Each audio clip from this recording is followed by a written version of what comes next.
Okay, folks, are you ready for some Zelda?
Enter Link.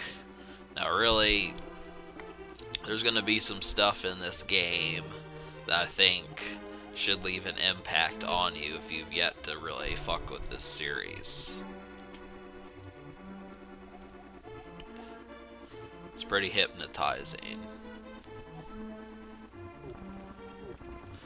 Yes, and in this game, Zelda actually plays somewhat of a bigger role. She usually is rather pristine and elusive, but she actually, in the first 15 minutes of the game, she's in it. And we have a sub-boss along with Ganon. That's Aghanim. So he is a wizard who is doing Ganon's bidding, and he actually is stronger than Link at this point in time. So that's what you're up against. Basically what the story was telling you if you didn't want to read it. Ganon has invaded the Golden Land and he's turned it to a world of dark, but I think something happened and he was stopped and he was forced to. It was pretty wicked noise right there. He was forced to stay there, and so he needs the seals to break open. So right as this plan is getting ready to be enacted, Link gets involved and he has to defeat Aghanim, the dungeons to get the maidens, and then the Triforce, and then fight Ganon as well. So we've got quite the quest in our hands.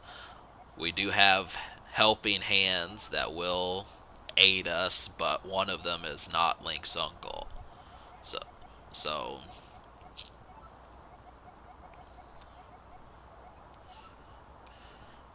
now, if I were to take you back to 1992, you have to understand that rain was really not in video games at all. So you can hear it hitting the house. Good stuff right there. You know, it's probably like, we don't even know what time it is. Could be like 11 o'clock at night. 11 o'clock at night, 12:30, something like that. Link's walking out of the house in the rain to go to a sealed off castle. Now, if you don't know, like, culture as far as medieval times, a regular citizen would not be able to just walk into a castle. You know, that's definitely something that did not really happen. So Link, of course, you know, could get himself arrested and in trouble just from doing that, but, you know, these guards, we've got plenty of stuff going on. If you need hints, you can talk to them. So we're gonna go to the castle. Zelda is definitely going to be rescued, and we're gonna get this adventure going. So when I played this game, I was able to do this, but I don't really remember what happened my first playthrough of this game. I was pretty much hooked. I mean, I loved that first dungeon, the Eastern Palace.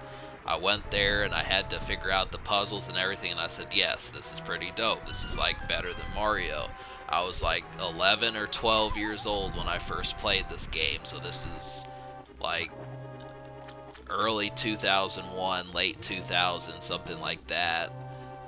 Maybe I wound up playing this game more in depth the summer of 2002, but I did most certainly play this game at some point. But I will say the reason why I did not mess with this game further was because I was obsessed with Super Mario RPG. So when I was 11, wasn't really doing it. I was hit by like a typhoon of games at that point in time. I went from Donkey Kong Country 2 to Super Mario World to Super Mario RPG to this game, all within like the swirl of months of each other. So that was really what happened. But yes, this was not a game that I owned originally back in 1994, 1996 or so. Really took until I was of age to know. But so just pay attention, watch what I'm doing. This is basically what's going to happen for it, but there is storyline and dialogue for you. Pretty much good stuff all the way around. Trying to think of what else I did with this. So basically the idea behind this is just getting the Master Sword, and the main thing about getting the Master Sword is that's usually the tip of the iceberg. That's one thing that you have to understand. And welcome to Hyrule Castle. So we're here. But the Master Sword is usually the tip of the iceberg in Zelda games, but I do like that they did it.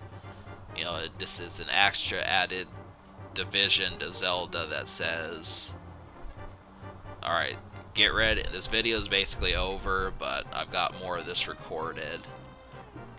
So, stay tuned, subscribe for more fun.